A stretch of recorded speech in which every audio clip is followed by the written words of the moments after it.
어쩜 이렇게 시간이 안 가는지 정말 버스 안에서 고잉 이불 속에서 고잉 고잉은 언제나 너에게 고잉 고잉.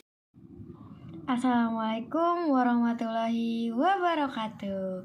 Hai semuanya, perkenalkan nama saya Friska Nadila Handayani dari Universitas Muhammadiyah Tangerang, Fakultas Keguruan dan Ilmu Pendidikan dengan program studi Pendidikan Guru Sekolah Dasar kelas reguler C semester 2. Saya di sini untuk memenuhi tugas akhir, yaitu membuat video pembelajaran untuk mata kuliah konsep dasar sejarah. Nah, di sini saya akan menerangkan tentang tradisi sejarah masyarakat Indonesia. Teman-teman tahu nggak, di Indonesia banyak loh peninggalan-peninggalan sejarah yang ditemukan di berbagai wilayah. Peninggalan-peninggalan tersebut lahir pada masa praaksara dan pada masa aksara.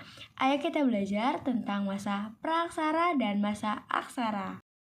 Nah, yang pertama yaitu periodisasi masyarakat Indonesia pada masa praaksara.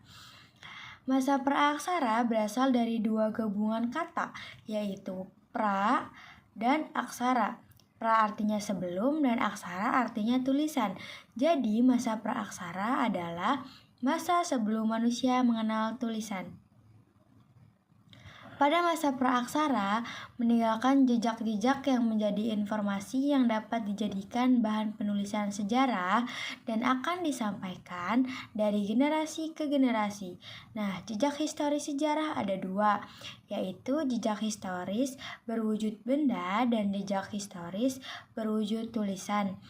Jejak historis berwujud benda merupakan hasil budaya atau tradisi masa kuno. Misalnya pertama ada Paleolitikum, Mesolitikum, Neolitikum, Megalitikum, dan Perodiagan. Ayo kita mengenal 5 tradisi pada masa praaksara. Yang pertama ada tradisi manusia hidup berpindah atau zaman Paleolitikum. Manusia yang hidup pada zaman ini adalah Pithecanthropus. Mereka hidup dari mengumpulkan makanan, hidup di gua-gua, masih tampak liar, belum mampu menguasai alam dan hidup tidak menetap. Manusia pada zaman ini hanya mengandalkan makanan hasil buruan saja. Kebudayaan yang dihasilkan oleh mereka sering disebut kebudayaan Pacitan dan kebudayaan Ngandong. Bisa dilihat ini kebudayaan Pacitan dan Ngandong. Yang kedua ada tradisi hidup setengah menetap atau semi-desenter, zaman Mesolitikum. Pada zaman ini masyarakat sudah banyak mengalami kemajuan hidup seperti adanya tempat tinggal, mereka telah mengenal kehidupan berkelompok. Hubungan antara kelompok sangat erat karena mereka harus bekerja sama untuk memenuhi kebutuhan hidup, serta mempertahankan kelompok dari serangan kelompok lain maupun serangan dari binatang buas. Mereka sudah mengenal pembagian tugas di mana kaum laki-laki berperan untuk mencari makan dan kaum perempuan tugasnya untuk mengurus anak serta mengumpulkan buah dari hutan. Yang ketiga, tradisi manusia zaman hidup menetap, zaman Neolitikum. Pada zaman ini manusia sudah mulai bercocok tanam. Hal ini yang menyebabkan masyarakat tidak lagi berpindah-pindah tempat dan selalu berusaha untuk menghasilkan makanan.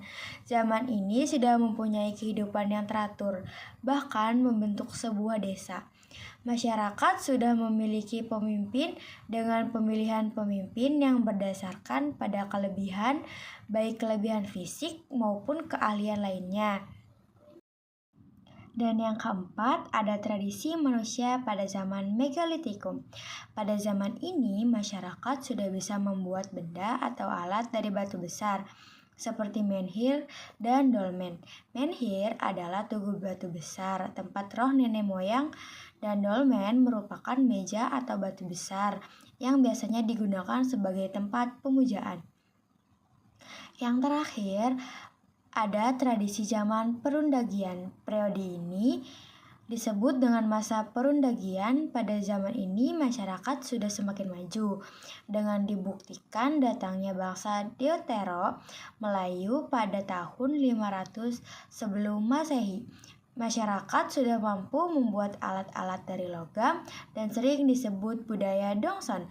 Pada zaman ini juga disebut zaman kemajuan teknologi karena mereka sudah mengenal sawah dan sistem irigasi. Nah, ini dia foto-foto manusia pada zaman praaksara. Nah, selanjutnya peninggalan manusia pada masa praaksara. Pada masa prasejarah, tidak meninggalkan tulisan, tetapi meninggalkan benda-benda dan alat-alat hasil kebudayaan manusia. Peninggalan tersebut dinamakan artefak. Secara umum, peninggalan bersejarah zaman praaksara dibagi menjadi dua, yaitu pada zaman batu dan zaman logam, atau besi dan perunggu. Peninggalan-peninggalan tersebut dapat dibagi menjadi dua. Yang pertama, alat-alat batu inti. Yang kedua, alat-alat tulang dan tanduk. Nah, bisa dilihat ini foto-foto alat batu inti dan tulang tanduk. Selanjutnya ada ciri-ciri masyarakat praaksara. Setelah masyarakat praaksara datang dan menetap di Nusantara, mereka meninggalkan tradisi yang diwariskan kepada masyarakat Indonesia hingga sekarang. Contohnya, kemampuan berlayar, bersawah, mengenal astronomi, dan kesenian wayang, dan masih banyak lagi. Selanjutnya kita beralih ke periodisasi masyarakat masa aksara. Bangsa Indonesia mulai memasuki masa aksara atau zaman sejarah sekitar abad ke-5 Masehi, tahun 400 Masehi. Sebelumnya nenek moyang dari bangsa Indonesia atau Deutero Melayu yang datang pada tahun 500 sebelum Masehi membawa pengaruh peradaban yang lebih maju daripada pendahulunya.